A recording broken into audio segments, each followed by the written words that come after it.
लाल की जय। जय जय श्री राधे। आज हम परम मंगलमय पूर्ण ब्रह्म पर ब्रह्म सच्चिदानंद श्री नारायण के हरि चरणों में बारंबार प्रणाम करते हैं। आज हमारी कथा का षष्ठम दिवस है। आज हम षष्ठम दिवस की कथा में प्रवेश करने जा रहे हैं।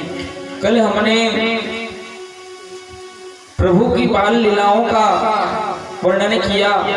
हम सबने कल प्रभु की बाल लीलाओं की कथा को श्रवण किया। प्रभु ने किस प्रकार से रुक्मिणी जी से विवाह किया, विवाह की अद्भुत झांकी का हम लोगों ने कल दर्शन किया। बड़ा ही सुंदर दृश्य था।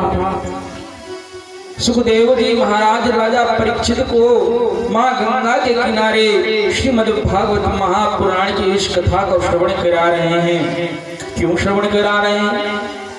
हमने बताया था कि सुखदेव जी महाराज को क्या आवश्यकता पड़ गई कि राजा परीक्षित को कथा सुना रहे हैं। क्योंकि सुखदेव जी महाराज राजा परीक्षित को कल्याण करने वाले हैं। राजा परीक्षित को मोक्ष प्रदान कराने वाले हैं। राजा परीक्षित को शाप लगी है कि आज से 8वें दिन तुम्हें तक्षक नाग डस लेगा। और राजा परीक्षित इसी चिंता में बैठे थे। तब सुखदेव जी उन्हें मोक्ष प्रदान करने वाली इस श्रीमद् भागवत महापुराण की कथा को श्रवण करा रहे हैं। और इसी कथा को शौनकादि 88,000 ऋषियों को नैमिषारण्य तीर्थ में सूत जी महाराज श्रवण करा रहे हैं। और उसी कथा को हम इस राम जानकी मंदिर में बैठ कर के श्रवण कर रहे हैं।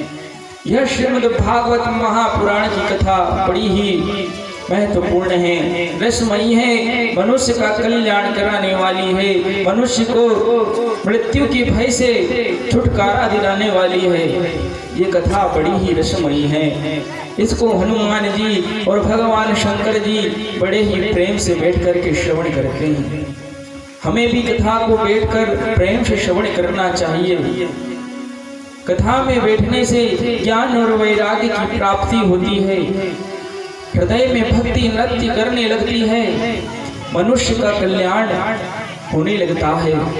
श्रीमद् भागवत महापुराण की यह कथा बड़ी ही रसमयी है। आज हमारे श्री हनुमान जी का जन्म उत्सव है। आज के दिन हनुमान जी का जन्म हुआ था।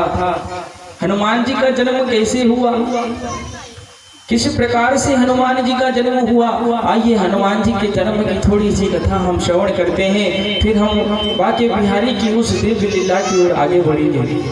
एक बार की बात है, जब राजा दशरथ की कोई संतान नहीं थी। राजा दशरथ की जब कोई संतान नहीं थी तो उन्होंने शृंगी ऋषि को बुला करके पुत्र कामेष्टि यज्ञ दिलवाया। जैसे ही पुत्र कामेष्टि यज्ञ संपन्न हुआ तब अग्निदेव एक कटोरे में खीर लेकर के प्रकट हुए।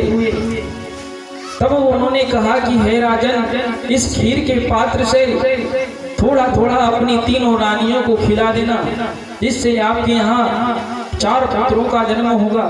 ऐसा अग्निदेव ने कहा। तब राजा ने कौशल्या जी को वो खीर का पात्र दिया और कहा कि रानी, इसे आप लोग तीनों रानियां मिल करके बांट करके इसको ग्रहण कर लीजिए, जिससे आपके यहाँ पुत्र होगा।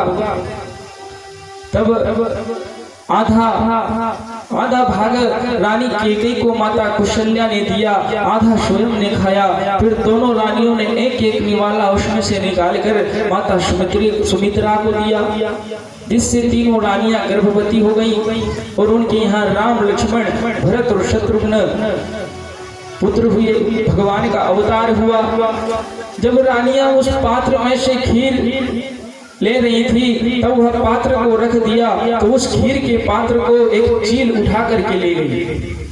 वो चील उस पात्र को अपनी चोंच में दबा करके ले गई और जहाँ अंजना मैया बैठ करके तपस्या कर रही थी उसी जगह पर, उसी स्थान पर जाकर के उस चील ने उस खीर के पात्र को छोड़ दिया और वह पात्र माता अंजना की गोद में जाकर गिर गया।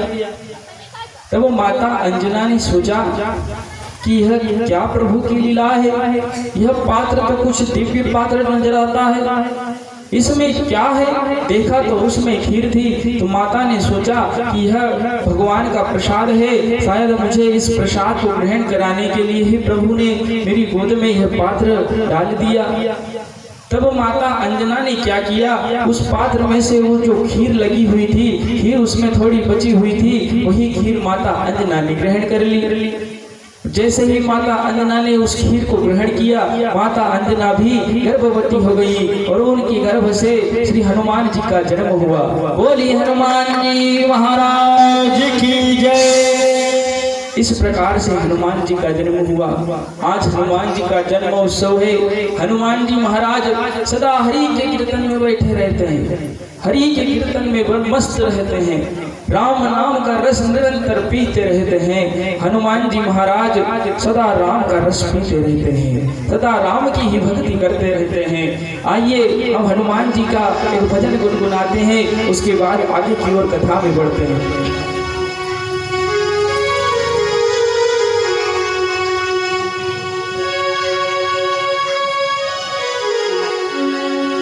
श्री राधे राधे। पाँव में घुंघरू बांध के नाचे, जपे राम की माला, ओ बजरंग बाला, जय हो बजरंग बाला, जय हो बजरंग बाला, जय हो बजरंग बाला, जय हो बजरंग बाला, जय हो बजरंग बाला, जय हो बजरंग बाला, जय हो बजरंग बाला, जय हो बजरंग बाला, जय हो बजरंग बाला। पाँव में घुंघरू बांध के नाचे, पाँव में घुंघरू बांध के नाचे, पाँव में घुंघरू बांध के नाचे, पाँव में घुंघरू बांध के नाचे, जपे राम की माला, हो बजरंग बाला, जय हो बजरंग बाला, जय हो बजरंग बाला, जय हो बजरंग बाला, जय हो बजरंग बाला, जय हो बजरंग बाला, जय हो बजरंग बाला, जय हो बजरंग बाला।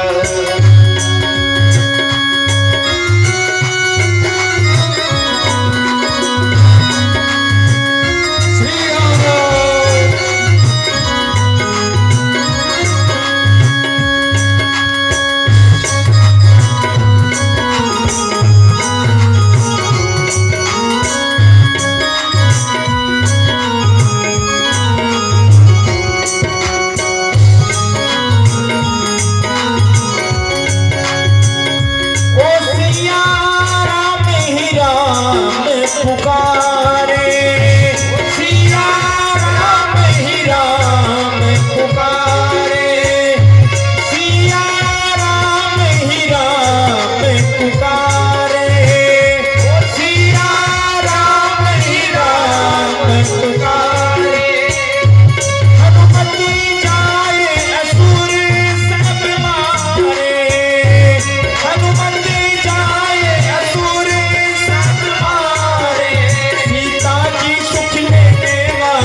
मुझ पर कृपा करो बजरंगी, मुझ पर कृपा करो बजरंगी, मुझ पर कृपा करो बजरंगी। लाल लंगोटे बाबा बजरंग माला, जय हो बजरंग माला, जय हो बजरंग माला, जय हो बजरंग माला।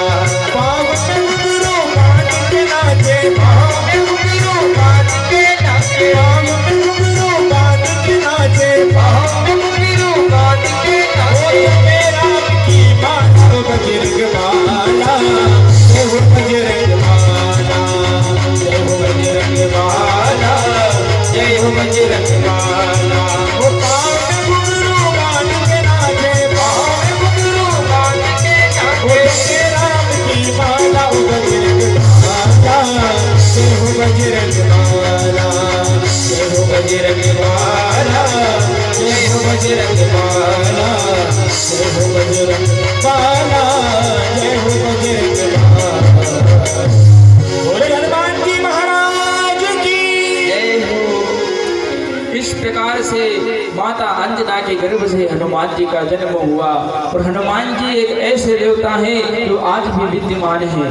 जहाँ पर भी हरि की कथा चलती है, हरि का कीर्तन चलता है, हरि की कथा को श्रवण करने के लिए हनुमान जी महाराज आज भी पधारते हैं। किसी न किसी रूप में बैठकर हनुमान जी आज भी आते हैं और भगवान की कथा को बड़े ही प्रेम से श्रवण करते हैं। हनुमान जी कैसे कथा को सुनते हैं? हनुमान जी एक ही आसन पर बैठ करके केवल हरि का गुणगान करते करते प्रभु की कथा को श्रवण किया करते हैं। कथा हमें ध्यान से बैठ करके सुनना चाहिए। कई भक्त तो कथा में आकर सो जाते हैं, कथा को सुनते सुनते निद्रा लग जाती है। क्या करें महाराज, नींद बड़ी सताती, बड़ी परेशान करती, ये निद्रा बड़ी परेशान करती है। आखिर कुंभकर्ण की पत्नी जो है निद्रा, उसको वरदान प्राप्त है कि जहाँ भी कथा चले जा करके सबको सुला दो, वही वो कार्य करती। एक बार की बात है, एक जगह कथा चल रही थी। एक व्यक्ति था बड़ा अभिमानी, बड़ा ही दुष्ट प्रवृत्ति का। उसे कथा में जाने के लिए कहा जाए तो जाता ही नहीं। घर में पत्नी कहती थी, आप दिन भर यहाँ पड़े रहते हैं, फालतू का ज्ञान बांटते हैं, कथा में क्यों नहीं जाते? तब वो कहता कि मेरे पास तो इतना ज्ञान है, कथा में जाकर और क्या ज्ञान ग्रहण करूँगा।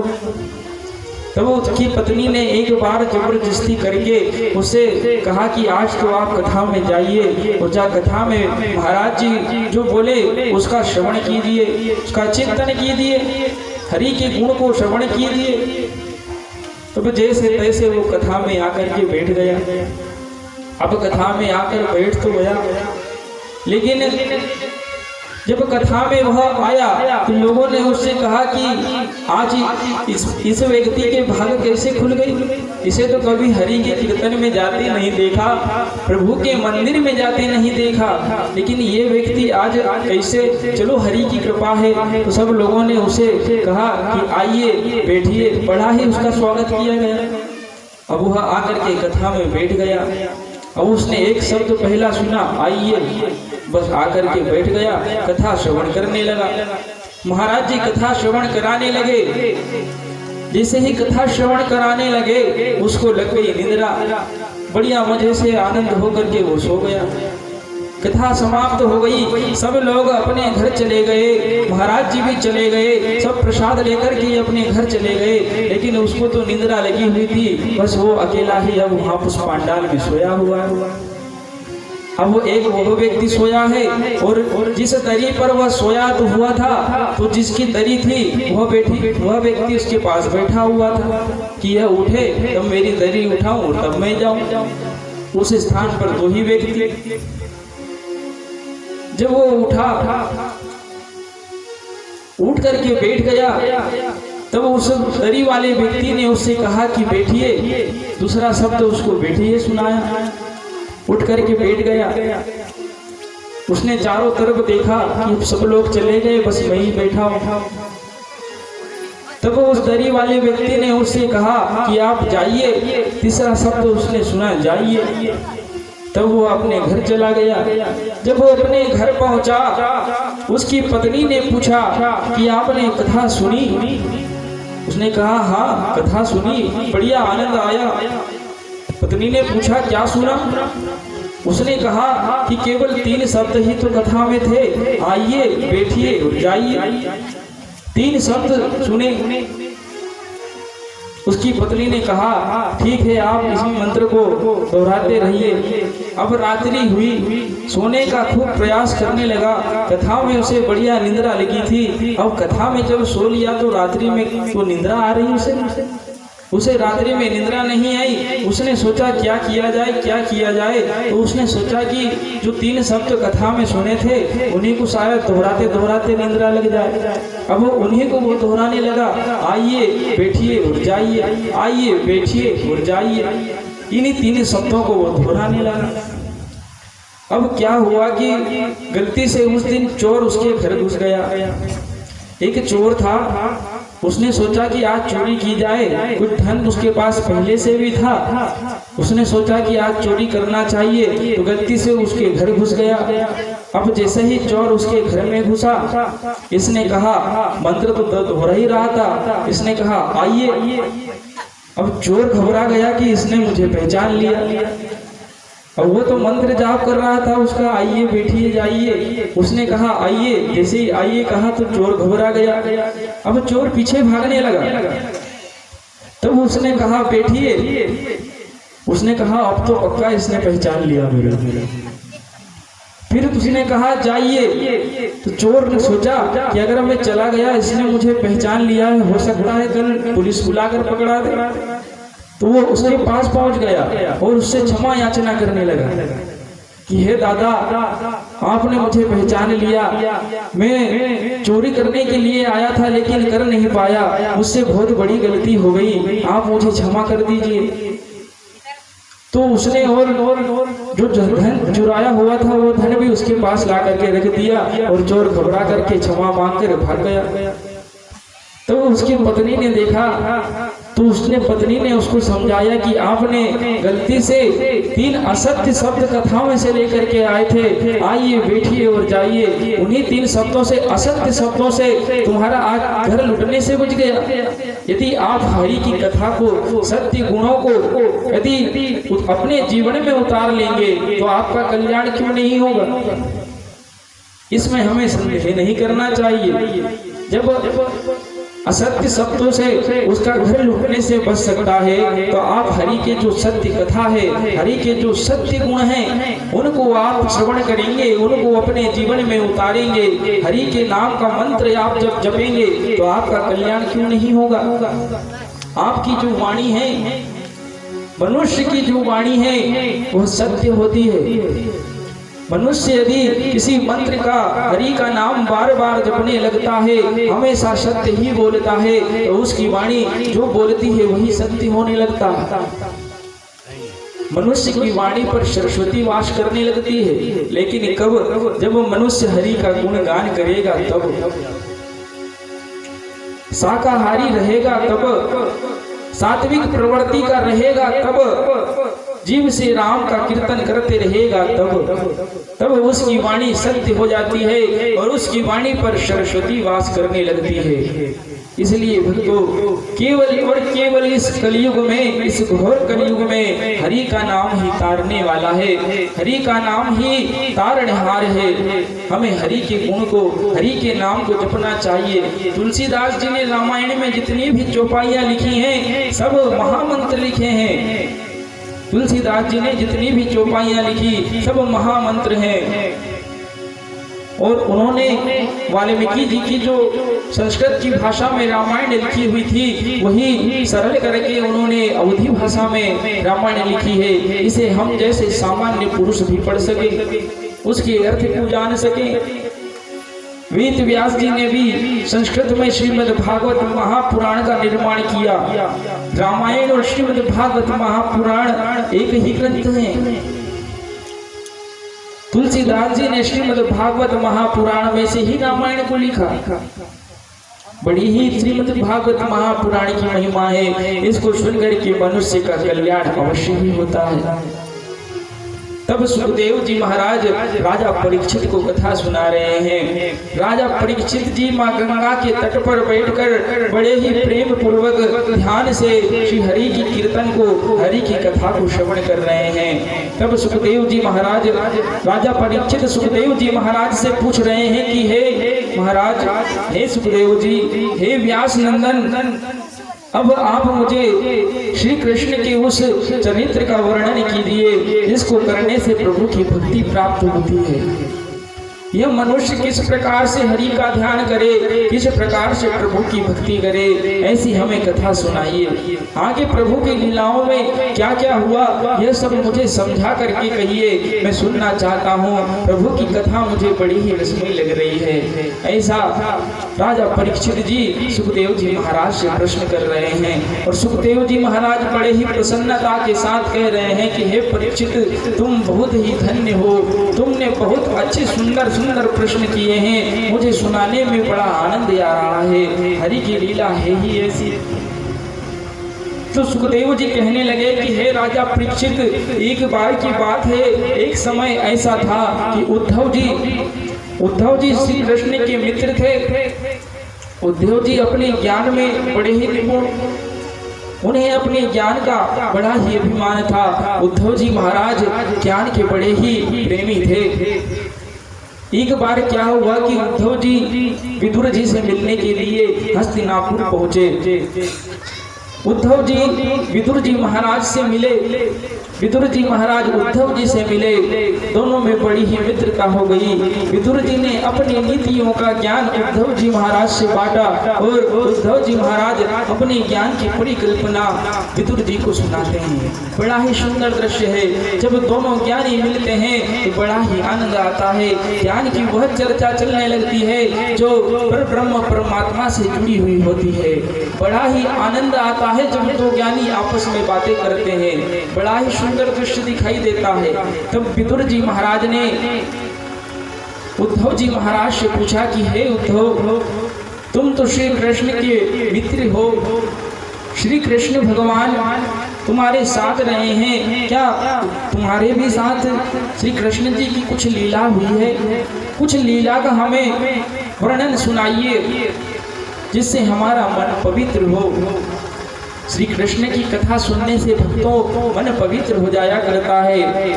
वही कथा विदुर जी पूछ रहे हैं कि हे उद्धव जी, आप मुझे उस प्रभु की कुछ चरित्र की कुछ लीलाओं का वर्णन मुझे कराइए। क्या आपके ज्ञान का कभी प्रभु ने वर्णन सुना है? क्या आपके ज्ञान की कभी प्रशंसा प्रभु श्री कृष्ण ने की है? कृपा करके मुझसे बताइए। विदुर जी महाराज उद्धव जी से पूछ रहे हैं। कितना सुंदर दृश्य है।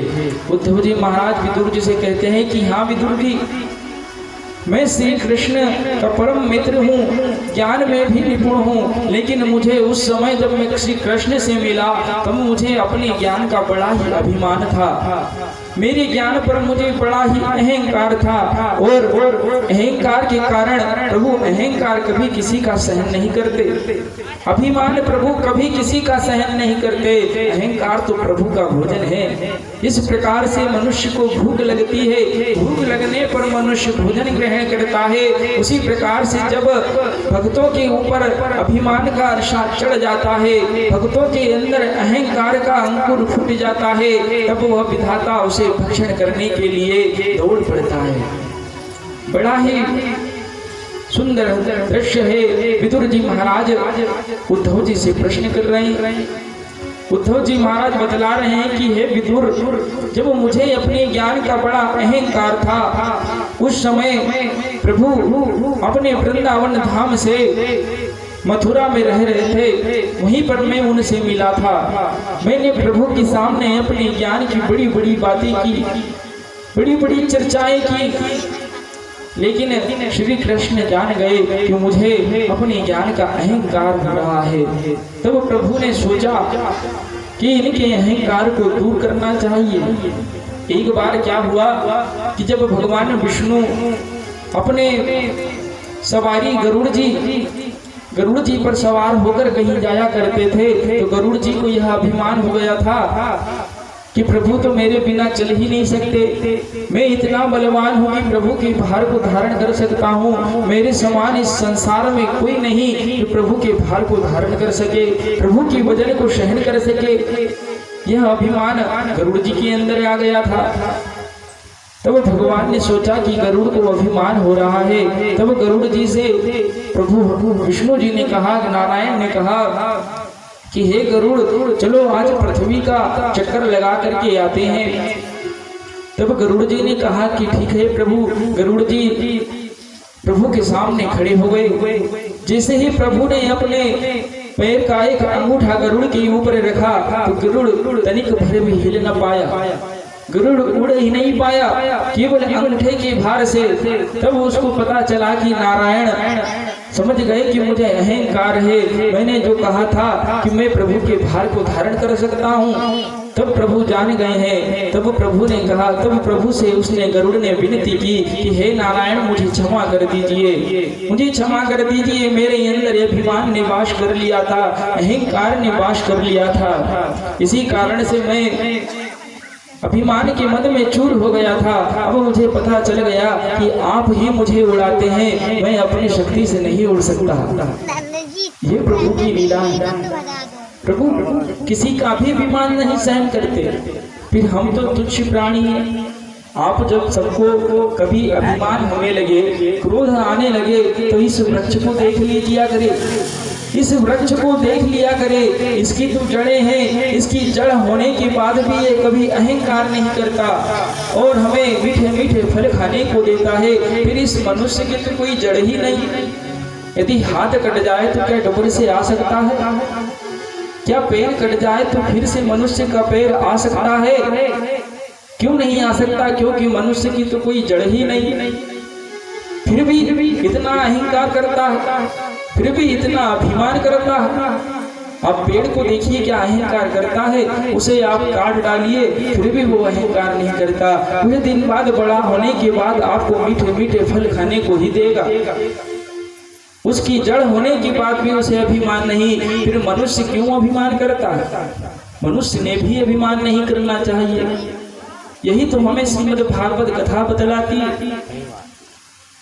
तब उद्धव जी को अपने ज्ञान का बड़ा अहंकार होने लगा। सुखदेव जी महाराज कहते हैं कि हे राजा परीक्षित, उद्धव जी महाराज कृष्ण जी समझ गए कि उद्धव को अभिमान है। तब उन्होंने कहा कि गोपियां, जो मेरी गोपियां वृंदावन हैं, वहां पर मेरे विरह में परेशान हो रही हैं, मैं उन्हें छोड़ करके मथुरा के लिए आया हूँ, तो गोपियां बड़ी ही रुदन मचा रही हैं।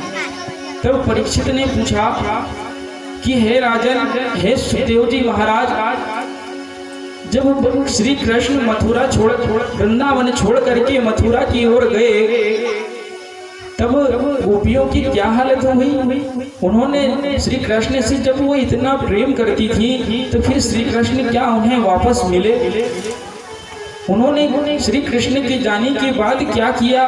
प्रभु उस चरित्र को सुनाइए। ऐसा परीक्षित जी सुखदेव जी महाराज से पूछ रहे हैं। तब सुखदेव जी महाराज कह रहे हैं कि हे राजा परीक्षित, अब सुनिए, बड़ी ही सुंदर कथा है।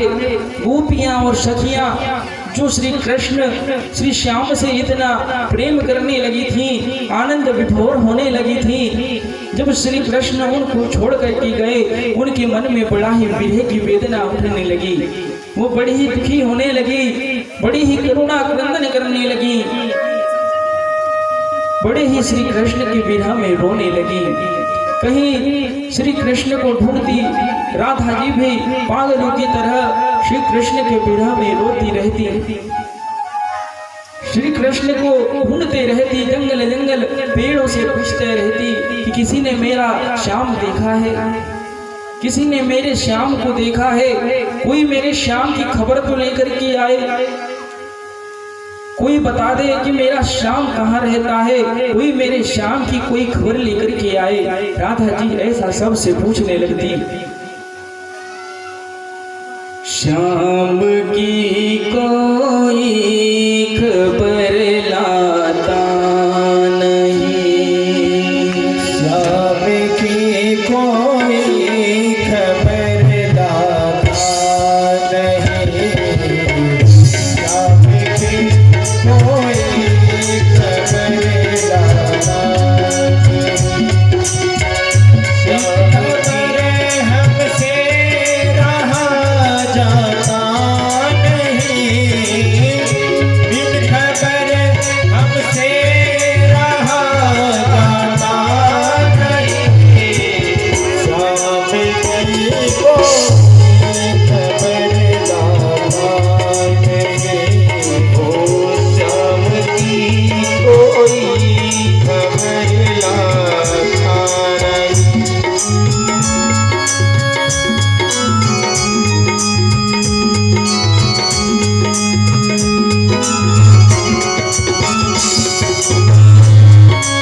खत लिखो जी चाहता है मेरे श्याम के खत लिखो बिन कलम के खत लिखा जाता नहीं बिन कलम के खत लिखा जाता नहीं श्याम की कोई खबर लाता नहीं श्याम की कोई खबर लाता नहीं बिन खबर हमसे रहा जाता नहीं बिन खबर हमसे रहा जाता नहीं श्याम की कोई खबर लाता नहीं श्याम की कोई खबर लाता नहीं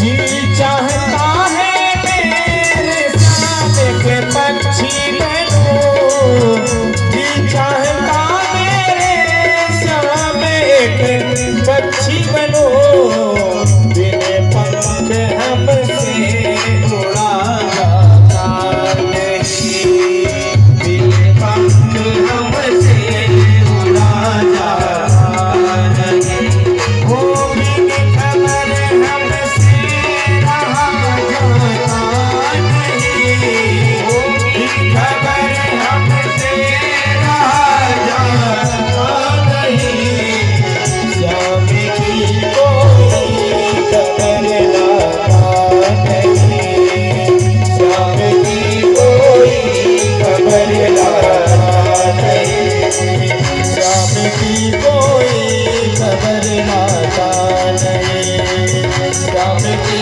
कोई खबर लाता नहीं श्याम की कोई खबर लाता नहीं श्याम की कोई खबर लाता नहीं बिन खबर हमसे रहा जाता नहीं बिन खबर हमसे रहा जाता नहीं श्याम की कोई खबर लाता नहीं श्याम की कोई खबर लाता नहीं बोली राधे रानी सरकार की जय इस प्रकार से राधा जी और तमाम श्री कृष्ण की सखियां और गोपियां प्रभु श्री कृष्ण के विरह में दुखी हो रही हैं, करुणा कर रही हैं, रो रही हैं।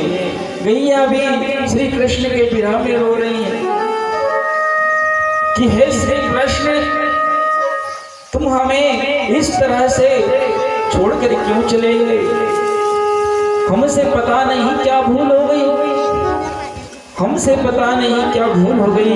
हे कन्हैया उसे क्षमा कर दीजिए, वापस लौट आइए। इस प्रकार की विरह वेदना श्री राधा जी और उनके साथ प्रभु की गोपियां विरह कर रही हैं। माता यशोदा भी श्री कृष्ण के विरह में रो रही हैं, नंद बाबा भी आंसू बहा रहे हैं। श्री कृष्ण के सखा भी श्री कृष्ण की राह देख रहे हैं कि कन्हैया आज हमारे साथ खेलने के लिए आएंगे, भगवान श्री कृष्ण आज हमारे साथ खेल खेलेंगे। इस प्रकार से सारे लोग श्री कृष्ण के विरह में करुणा कर रहे हैं। तब इस करुणा नंदन को प्रभु श्री कृष्ण ने जान लिया। उद्धव जी विदुर जी से कह रहे हैं कि है विदुर, इस विरह को श्री कृष्ण जी ने समझ लिया कि गोपियां और राधा मेरे विरह में पागल हो रही हैं। तब उनसे मैं मथुरा में मिला। मेरे ज्ञान को देख करके श्री कृष्ण ने सोचा कि इनके अंदर ज्ञान का अभिमान है, यह जाकर के गोपियों को ज्ञान से अपने समझा सकते हैं, और यदि नहीं समझा पाए तो इनका अभिमान भी दूर हो जाएगा। इसी कारण से श्री कृष्ण ने मुझसे कहा कि हे उद्धव, अब मैं आज से द्वारिका में निवास करने के लिए जा रहा हूँ। तुम मथुरा वृंदावन में जाकर के राधा रानी को, माँ यशोदा को, नंद बाबा को, मेरे सखाओं को, गोपियों को जाकर के अपने ज्ञान के द्वारा समझाइए कि वह विरह न करें, दुख को न पाले। ऐसा जाकर के आप अपने ज्ञान के द्वारा उनको जाकर के समझाइए। ऐसा श्री कृष्ण ने उद्धव जी से कहा। उद्धव विदुर जी से कह रहे हैं कि हे विदुर, तब मैं श्री कृष्ण के कहने पर वृंदावन की ओर चल पड़ा। अपने रथ से वृंदावन की ओर चल पड़ा। जैसे ही वृंदावन में पहुंचा, मुझे वहां पर बड़ा ही अच्छा लगने लगा। मेरा मन बड़ा ही प्रसन्न हो गया। मुझे ऐसा लगा कि मानो मेरे अंदर भक्ति का संचार हो गया।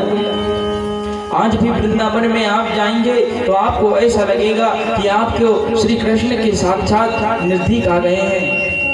आपको आज भी वृंदावन में ऐसा ही लगेगा कि आप भगवान श्री कृष्ण के एकदम निकट पहुंच गए हैं। आपको वहां पर श्री कृष्ण की भक्ति प्राप्त हो जाएगी। वृंदावन भूमि बड़ी ही पवित्र है, बड़ी ही पवित्र भूमि। आज साक्षात भगवान आज भी वृंदावन में निवास करते हैं। श्री कृष्ण कहीं गए नहीं, आज भी वृंदावन में निवास करते हैं। उन्होंने खुद स्वयं कहा है कि चाहे प्रलय क्यों ना हो जाए, इस सृष्टि का नाश क्यों ना हो जाए, लेकिन इस वृंदावन का नाश कभी नहीं होगा। इस वृंदावन को प्रलय भी छू नहीं सकता। ऐसा वरदान वृंदावन को प्राप्त है। श्री कृष्ण की जन्म भूमि है। एक बार क्या हुआ कि सारे तीर्थ प्रयागराज क्षेत्र में, सारे तीर्थों का राजा प्रयागराज है। तो प्रयागराज में जब भी कुंभ का मेला लगता है तो उस मेले में सारे तीर्थ उस प्रयागराज राजा को अपना अपना कर चुकाने के लिए जाते हैं।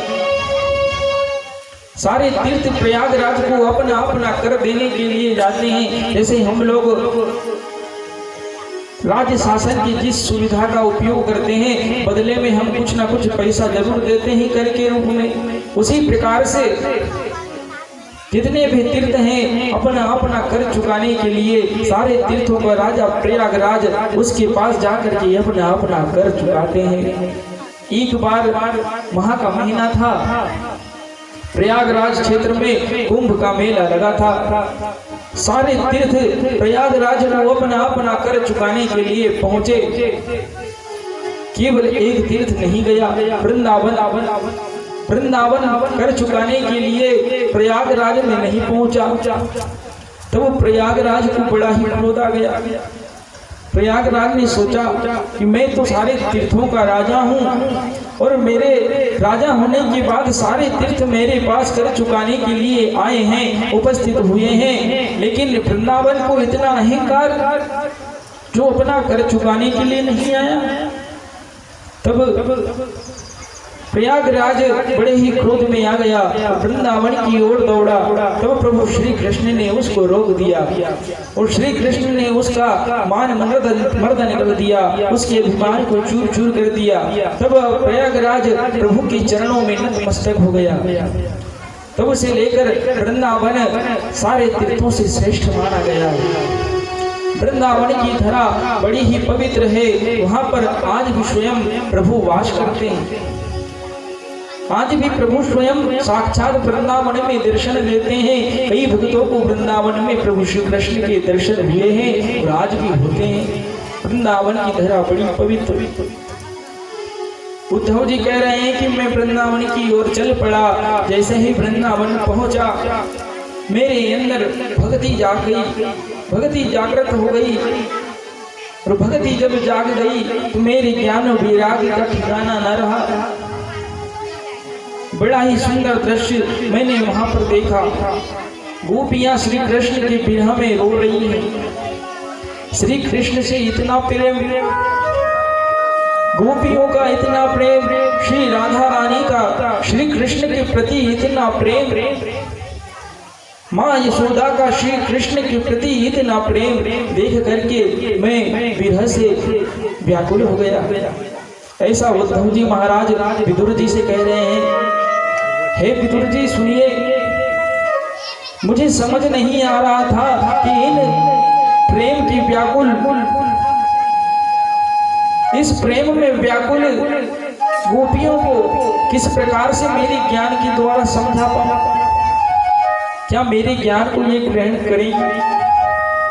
क्योंकि इनके अंदर तो अत्यंत प्रेम उमड़ रहा। क्या ये मेरे ज्ञान को ग्रहण कर पाएंगे? ऐसा उद्धव जी मन में विचार करने लगे।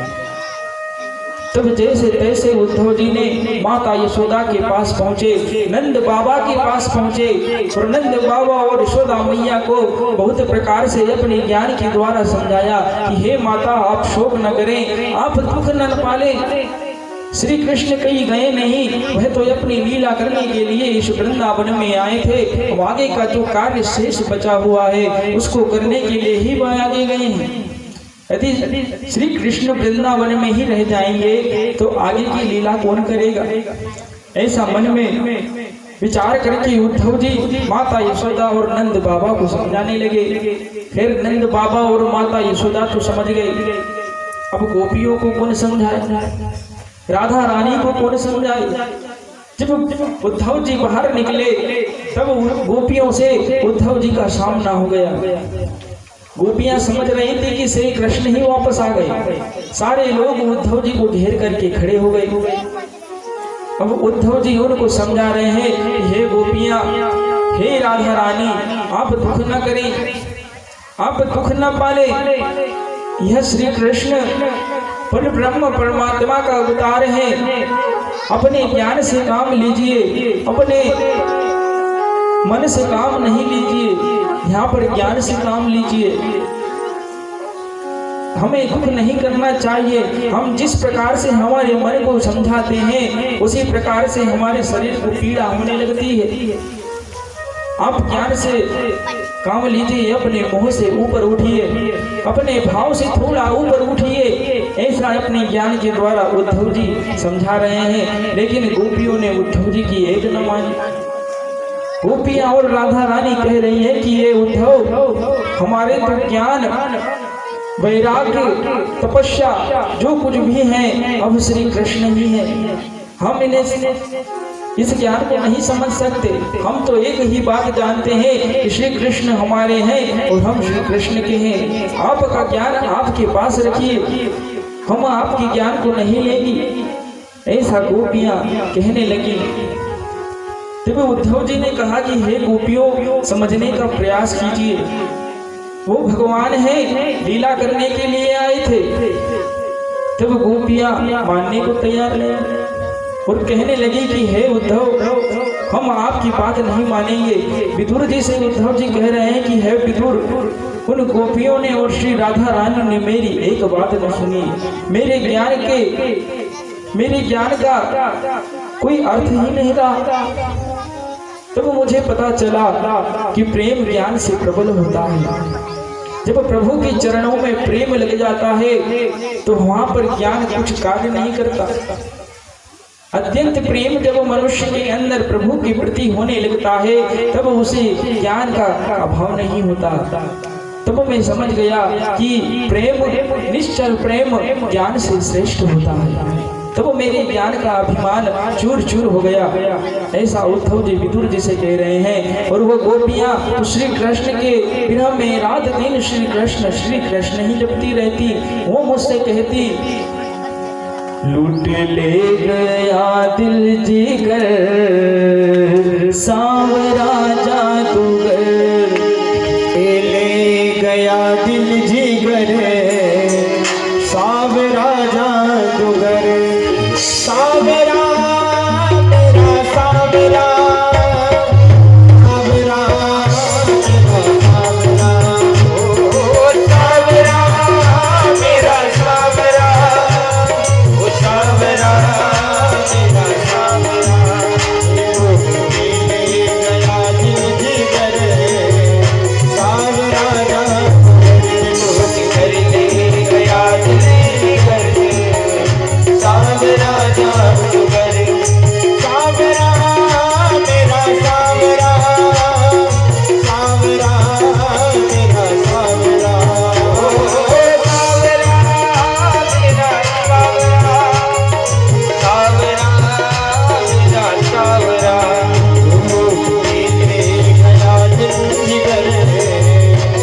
सुध-बुध में खोई, सुध-बुध में खोई, सुध-बुध में खोई, सुध-बुध में खोई, सुध-बुध में खोई। भूल गई लोक लाज बस तेरी में होई, भूल गई लोक लाज बस तेरी हो गई, बस तेरी में हो गई, बस तेरी में हो गई, बस तेरी में हो गई, बस तेरी में हो गई। छोड़ के तुझको, छोड़ के तुझको, छोड़ के तुझको जाऊं किधर, सावरा जा छोड़ के तुझको जाऊं किधर, सावरा जा सावरा मेरा सावरा, सावरा मेरा सावरा, सावरा मेरा सावरा, सावरा मेरा सावरा।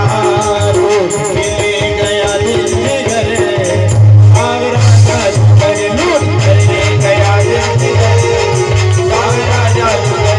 ओ सावरा मेरा सावरा, सावरा मेरा सावरा, सावरा मेरा सावरा, मेरा सावरा मेरा सावरा। लूट के ले गया दिल जिगर, सावरा जादूगर लूट कर ले गया दिल जिगर, सावरा जादूगर। ओ सावरा जादूगर, सावरा जादूगर, ओ सावरा जादूगर, सावरा जादूगर, ओ सावरा।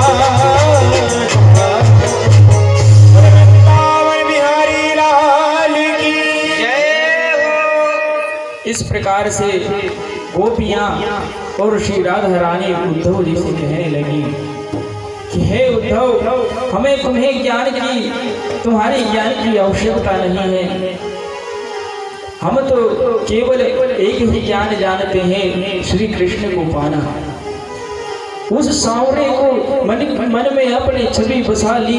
अब हमें किसी ज्ञान की आवश्यकता नहीं, हमें कुछ नहीं चाहिए। हमें तो केवल और केवल मात्र अब श्री कृष्ण से ही प्रेम है, हमें और कुछ ज्ञान नहीं चाहिए। ऐसा श्री राधा रानी और गोपियां उद्धव जी से कह रही हैं। तब उद्धव जी का ज्ञान का मर्दन हो गया, उनके ज्ञान का जो अभिमान उनके अंदर था वो नतमस्तक हो गया, वो चूर चूर हो गया। और उद्धव जी मन में कहने लगे कि ज्ञान से श्रेष्ठ प्रेम होता है। जहाँ निश्चल प्रेम बहता है वहाँ मनुष्य का ज्ञान कुछ नहीं कर पाता। इतना निश्चल प्रेम मैंने पहली बार देखा। ऐसा उद्धव जी विदुर जी से बतला रहे हैं। और है विदुर, उस दिन से ही मेरे मन में भी श्री कृष्ण के प्रति अपार प्रेम हो गया और मैं प्रभु के चरणों में प्रेम करने लगा। उस दिन से मुझे प्रभु की भक्ति प्राप्त हो गई। ऐसा वृंदावन धाम जहाँ मेरे ज्ञान का अभिमान दूर हुआ। तो वो विदुर जी कहने लगे कि यह तो बड़ी अच्छी लीला का वर्णन आपने किया, सुनकर बड़ा ही आनंद हुआ। इधर सुखदेव जी महाराज भी राजा परीक्षित को सुना रहे थे। परीक्षित जी भी कहने लगे कि हे प्रभु, यह कथा सुनकर तो मुझे भी भक्ति जाग गई, मेरे भी प्रभु के प्रति प्रेम उमड़ने लगा, भक्ति जागने लगी। तब उद्धव जी विदुर जी से पूछते हैं कि हे विदुर, तुम्हारे यहाँ भी जब श्री कृष्ण पधारे थे, जब तुम्हारे यहाँ भी श्री कृष्ण हस्तिनापुर में आए थे, क्या आपके साथ भी कुछ प्रेम की ऐसी घटना घटी? क्या आप मुझे वह उस लीला का वर्णन सुना सकते हैं? यदि सुना सकते हैं तो कृपा करके सुनाइए, क्योंकि मुझे श्री कृष्ण की लीलाओं को सुनकर बड़ा ही अच्छा लगता है, बड़ा ही आनंद होता। जो श्री कृष्ण की कथा को श्रवण करता है उसके अंदर भक्ति जागृत हो जाती है। वह इस माया के चक्कर से छूट जाता है, मोह से छूट जाता है, उसके अंदर अपार भक्ति का संचार हो जाता है। ऐसी है श्री कृष्ण की लीला का वर्णन। इसे ही कहते हैं श्री कृष्ण की कथा का, श्री कृष्ण की कथा का रस यही तो है, श्री कृष्ण के चरित्रों का वर्णन करना और सुनना। आजकल कई लोग फालतू समय अपना बिताते हैं, लेकिन हरि की चर्चा करते ही नहीं। फालतू बैठे रहेंगे, दूसरों की बुराइयां करते रहेंगे, लेकिन हरि की कथा का गुणगान, हरि की कथा की वार्तालाप नहीं करेंगे। उनसे कहो कि आप हरि की कथा को कहिए, हरि की कथाओं का बातचीत कीजिए। तब वो कहते हैं ये तो फालतू समय की बात है, और फालतू समय में बैठे हैं, लेकिन हरि की कथा को कहते हैं कि फालतू समय में कहेंगे। बड़े बिजी होते हैं दूसरों की बातें करने के लिए, उसके लिए उनके पास टाइम होता है। कभी इसकी बुराई करेंगे, कभी उसकी बुराई करेंगे, लेकिन हरि का कीर्तन नहीं करेंगे, हरि की कथा नहीं सुनाएंगे। अरे भाई, जब आप प्रभु की कथा को अपने घर में अपने छोटों को नहीं सुनाएंगे, तो आपसे जो छोटे हैं वो क्या सुनाएंगे, वो आपसे क्या सीखेंगे? वह भी अपने बच्चों को कुछ नहीं सिखाएंगे, तो उल्टा उनके अंदर दुर्गुण भरते रहेगा। माता को चाहिए कि अपने पुत्र को ऐसा बनाए कि वह जहाँ पर भी बैठ जाए हरि की कथाओं को वर्णन करते रहे।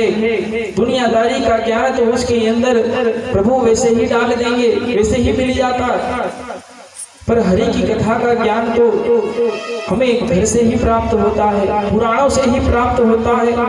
जब हम सत्संगों के साथ में बैठेंगे, संतों के संग में बैठेंगे, तभी तो हमें हरि की कथा पता चलेगी। जब हमारे माता पिता, हमारे से बड़े लोग हरि की कथाओं को गाएंगे, कहेंगे, तभी तो हम सुन करके आने वाली पीढ़ियों को बताएंगे। इसलिए जब भी हम घर में अकेले हो, अपने से छोटों को प्रभु के चरित्र का वर्णन सुनाना चाहिए। आजकल स्कूलों में भी शिक्षा का अभाव हो गया है, पता नहीं कौन सी शिक्षा पढ़ाते रहते हैं, वो हमें जिंदगी में कभी काम ही नहीं आती। एक सब्जेक्ट भगवत गीता का होना चाहिए, ताकि विद्यार्थी को पता तो चले कि हमारे पुराने ग्रंथों में क्या लिखा हुआ है, प्रभु ने किस प्रकार की लीलाएं की हैं। लेकिन ये सब समाप्त, उसे कुछ पता ही नहीं। आज किसी भी बच्चे से रामायण की चौपाई पढ़ने को कहो तो वो उसे पढ़ना नहीं आता, रामायण की चौपाई पढ़ नहीं पाता। हमने जो डिग्रीधारी हैं, जो ग्रेजुएशन कंप्लीट कर रहे हैं, वह तक रामायण की चौपाई नहीं पढ़ पाते। इससे शर्मनाक बात और क्या हो सकती है हमारे देश के लिए। मनुष्य को चाहिए कि अपने घर, अपने से जो छोटे बच्चे हैं उनको रामायण पढ़ाए, गीता का ज्ञान सिखाए, प्रभु के चरित्रों की कथाएं उनको सुनाए। क्योंकि प्रभु ने ऐसे ही अवतार धारण नहीं किया इस पृथ्वी पर, ऐसे ही इस पुराण शास्त्रों का लेखा जोखा वेद व्यास जी ने नहीं किया कि इन्हें धरकर बस अगरबत्ती लगाई जाए।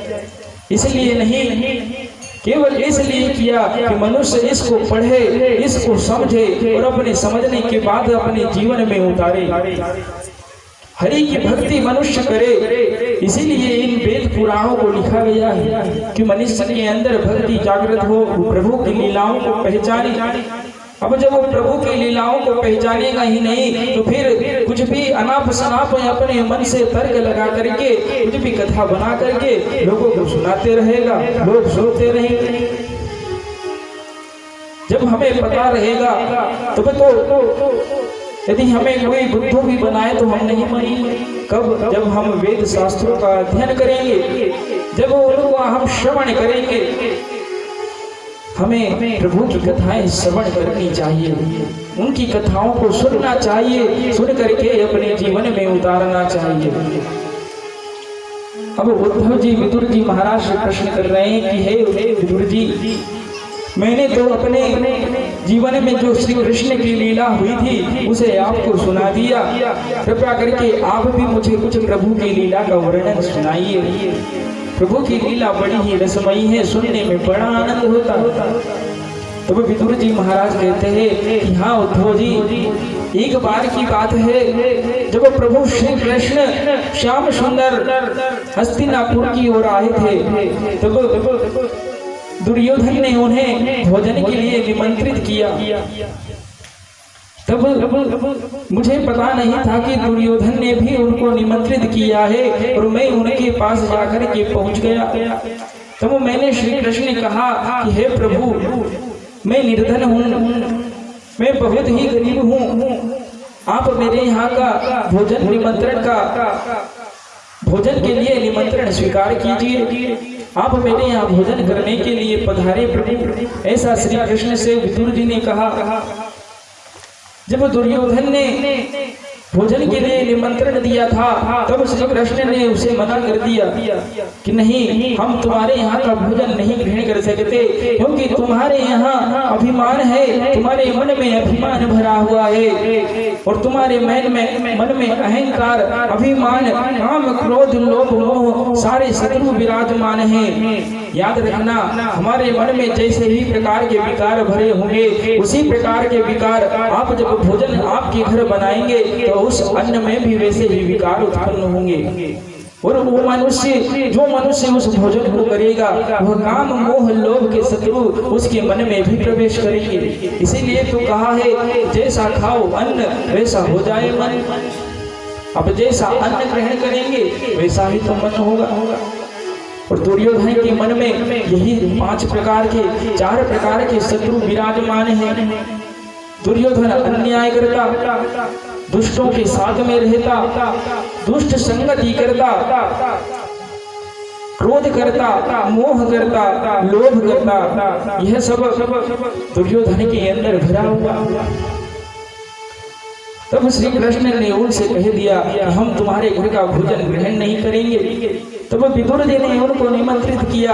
प्रभु ने विदुर जी के यहाँ का निमंत्रण स्वीकार कर लिया और प्रभु विदुर जी के घर पहुंचे हैं और वहाँ बड़ी ही साग भाजी का भोजन विदुर जी ने उनके लिए बनाया।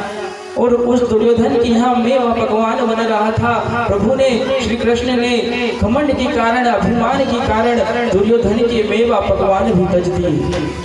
प्रभु ने उसके यहाँ का भोजन नहीं ग्रहण किया। प्रभु का कहना बस एक ही है, निर्मल मन से मुझे भजते रहो तब मैं आपके साथ रहूंगा। निर्मल मन जन सो मोहि भावा, मोहि कपट छल छिद्र न भावा। कपट छल छिद्र मेरे साथ होना ही नहीं, प्रभु का साफ साफ कहना है। निर्मल मन जन सो मोहि भावा, निर्मल मन जन सो मोहि भावा, जन सो मोहि भावा। निर्मल मन जन सो मोहि भावा, जन सो मोहि भावा। मोहि कपट छल छिद्र न भावा। श्री राम जय राम, जय जय राम। श्री राम जय राम, जय जय राम। दुर्योधन से प्रभु ने, श्री कृष्ण ने साफ साफ कह दिया, तुम्हारे अंदर छल भरा हुआ है, तुम्हारे मन में कपट भरा हुआ है, इसी कारण मैं तुम्हारे मेवा और पकवान को भी ग्रहण नहीं करूंगा। और विदुर जी बड़े ही सरल, बड़े ही श्री कृष्ण की अनुयायी, श्री कृष्ण के परम भक्त। उन्होंने सोचा इस विदुर का मन बड़ा ही पवित्र है, इस विदुर के मन में कोई छल नहीं है, कोई कपट नहीं है। इसी कारण से विदुर के यहाँ का श्री कृष्ण ने, श्री श्याम सुंदर ने भोजन ग्रहण करने का निमंत्रण स्वीकार कर लिया। और प्रभु विदुर जी के घर पहुंचकर बड़ा ही सुंदर साग भाजी का भोजन प्रभु ने ग्रहण किया। और विदुर जी से कहते हैं कि हे विदुर जी, जो आनंद दुर्योधन के मेवा पकवान में मुझे नहीं मिलता वही उससे कई गुना आनंद आपकी साग और भाजी खाने के बाद मुझे प्राप्त हुआ है। बड़ी ही विचित्र लीला है प्रभु की। वो जिसके मन में छल कपट नहीं होता उसका ही साथ देते, अभिमान करने वालों का साथ प्रभु नहीं देते। प्रभु को भजना है तो अपने मन को शुद्ध करना पड़ेगा, अपने मन को पवित्र बनाना पड़ेगा, तब जाकर के आप प्रभु को प्राप्त कर सकते हैं। अर्जुन का मन भी पवित्र था। यदि अर्जुन का मन पवित्र न होता तो प्रभु श्री कृष्ण उसके साथ न होते। पांचों पांडवों को महाभारत में जीत हासिल नहीं होती यदि श्री कृष्ण उनका साथ नहीं देते। आप खुद सोचिए, कहाँ 100 कौरव और 5 पांडव युद्ध जीत पाते? नहीं जीत पाते। अर्जुन ने अपना साथी श्री कृष्ण को बनाया, प्रभु को बनाया, तब प्रभु ने युद्ध में विजय प्राप्त करवाई। एक बार की बात है, श्री कृष्ण जी अपने कक्ष में लेटे हुए थे। उधर से दुर्योधन अर्जुन प्रभु के चरण दबा रहे थे। जैसे ही चरण दबा रहे थे, दुर्योधन भी वहां पर पहुंच गए। अर्जुन दुर्योधन को देख रहे हैं, दुर्योधन अर्जुन को देख रहे हैं। दोनों में बड़ा ही दुश्मनी, भाई भाई में आपस में मनमुटाव, यही आज सबके यहाँ भी चल रहा है। ऐसे ही दुर्योधन और अर्जुन थे। अब श्री कृष्ण के जागने की रास्ता देखने लगे। जैसे ही प्रभु के नेत्र खुले, दुर्योधन प्रभु के सिर के समक्ष खड़ा था और चरणों में अर्जुन खड़े थे। जैसे ही प्रभु ने अपने नेत्र खोले, सबसे पहले अर्जुन उनको दिखाई दिए। तब प्रभु ने देखा कि साइड में दुर्योधन भी खड़े। तब उन्होंने पूछा कि आप दोनों इस समय मेरे कक्ष में क्या कर रहे हैं? किस लिए मेरे कक्ष में आप लोग पधारे हैं? कृपया करके अपने आने का प्रयोजन तो बताइए। हे पार्थ, हे अर्जुन, तुम किस लिए आए हो? तब प्रभु ने कहा कि प्रभु, महाभारत का युद्ध आरंभ होने वाला है और हम आपसे कुछ मांगने के लिए आए हैं। इतने में दुर्योधन ने कहा कि प्रभु, मांगने तो आपसे मैं भी आया हूं। तब प्रभु ने कहा कि दोनों लोग मुझसे क्या मांगना चाहते हैं? तो प्रभु ने बड़े ही मुस्कुराते हुए कहा कि मैं जब मेरी निद्रा खुली तो सबसे पहले अर्जुन चरणों की ओर खड़े थे। सबसे पहले मैंने अर्जुन को देखा है और अर्जुन को देखा है। सबसे पहले मैं वरदान भी अर्जुन को देना चाहूंगा। दुर्योधन ने कहा कि नहीं, पहले प्रभु मैं आया हूँ, इसलिए मुझे बताइए, मैं पहले वरदान मांगूंगा। तब अर्जुन ने हाथ जोड़ करके कहा कि हे प्रभु, हे केशव, आप इस दुर्योधन की बात पहले सुन लीजिए कि यह क्या कहना चाहता है। तब प्रभु ने दुर्योधन से पूछा कि मांगिए दुर्योधन, आप क्या मांगना चाहते हैं? तो वह दुर्योधन कहने लगा, प्रभु मुझे युद्ध के लिए अधिक बल की आवश्यकता है। तब प्रभु ने कहा कि हे दुर्योधन, मेरे पास मेरी एक तरफ नारायणी सेना है, एक तरफ युद्ध में मैं अकेला खड़ा रहूंगा, वह भी बिना अस्त्र और शस्त्रों के। एक तरफ मैं बिना अस्त्र शस्त्रों के खड़ा हूँ और एक तरफ मेरी नारायणी सेना खड़ी हुई है। आप दोनों में से किसको मांगते हैं? एक तरफ निहत्ता मैं हूँ, एक तरफ नारायणी सेना। आप दोनों में से किसको मांगना चाहते हैं? अब देखिए, जिसकी बुद्धि कुटिल होती है, जिसके मन में छल और कपट भरा होता है, वह क्या सोचता है कि मुझे अधिक बल प्राप्त हो जाए, मुझे जीत हासिल हो जाए। पर प्रभु जिधर है उधर ही जीत हासिल होती है। नारायणी सेना भी क्या करेगी? तब उस मंद बुद्धि ने, दुर्योधन ने प्रभु से वरदान मांग लिया, प्रभु मुझे नारायणी सेना चाहिए। आपको लेकर के मैं क्या करूंगा? आप तो युद्ध भी नहीं लड़ पाएंगे, मैं तो नारायणी सेना लूंगा और महाभारत के युद्ध को जीत हासिल करूंगा। ऐसा वरदान श्री कृष्ण से मांगा। श्री कृष्ण ने जैसे ही सुना कि नारायणी सेना दुर्योधन ने मांगी है, प्रभु ने तनिक भी देर न करी और उसे वरदान दे दिया, तथास्तु, तुम्हारे साथ मेरी नारायणी सेना रहेगी। और अर्जुन ने इसी अवसर का लाभ उठाते हुए प्रभु के हाथ जोड़कर चरणों में गिर पड़ा और कहा कि हे प्रभु, मुझे नारायणी सेना नहीं चाहिए, मुझे तो केवल केवल आप चाहिए, मुझे केवल आप ही चाहिए प्रभु। नारायणी सेना को मैं क्या करूंगा? इस प्रकार से प्रभु को अर्जुन ने मांगा, नारायणी सेना को दुर्योधन ने मांग लिया। ये कथा विदुर जी सुना रहे थे उद्धव को और यही कथा सुखदेव जी परीक्षित को भी सुना रहे हैं। तब विदुर जी ने कहा कि मेरे यहाँ की शाक भोजन को प्रभु ने बड़े ही प्रेम के साथ ग्रहण किया। एक बार विदुरानी जी अपने प्रभु के यहाँ, प्रभु अचानक विदुरानी के पास पहुँच गए और कहने लगे कि हे विदुरानी, मुझे बड़ी ही भूख सता रही है, मुझे कुछ फल खाने के लिए दीजिए। तब विदुरानी जी उस समय स्नान कर रही थी। तब उन्होंने केले के फल को प्रभु के पास लाई और प्रभु को देख करके इतनी प्रेम मग्न हो गई। उनका निश्चल प्रेम इतना था कि वह प्रभु को केले के फल खिलाने की बजाय उनको केले के छिलके ही खिलाने लगी। और प्रभु भी प्रेम में इतने मग्न हो गए, भक्त के प्रेम में प्रभु इतने आनंदित हो गए कि वह भी विदुर रानी के केले के छिलके को बड़े ही प्रेम से ग्रहण करने लगे। भक्त का भाव ऐसा होना चाहिए, जहाँ निश्चल प्रेम होता है प्रभु निश्चल प्रेम को भक्तों के निश्चल प्रेम को बड़े ही आनंद से ग्रहण कर लेते हैं। इस प्रकार विदुर रानी के प्रेम को देखकर प्रभु छिलके को भी खा गए। पता ही नहीं चला केले के छिलके खा रहे हैं या केले के फल को खा रहे हैं। बड़ा ही आनंदमयी दृश्य है, दोनों ओर से प्रेम आनंदित हो रहा है। इस संसार में सबसे ऊंची सगाई प्रेम की है। उस सबसे ऊंची प्रेम सगाई, सबसे ऊंची प्रेम सगाई, सबसे ऊंची प्रेम सगाई, सबसे ऊंची प्रेम सगाई, सबसे ऊंची प्रेम सगाई, सबसे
सगाई सबसे ऊंची प्रेम सगाई। बोलिए कृष्ण कन्हैया लाल की जय, जय जय श्री राधे। इस प्रकार से प्रभु ने विदुर जी के घर साग खाई और विदुर रानी के केलों के छिलकों का भोग प्रभु ने बड़े ही प्रेम के साथ ग्रहण किया। ज्ञान के आगे प्रेम कुछ भी नहीं, प्रेम के आगे ज्ञान कुछ भी नहीं। सबसे सुंदर काम है हरि के चरणों में प्रेम करो। प्रेम इन दुनिया वालों से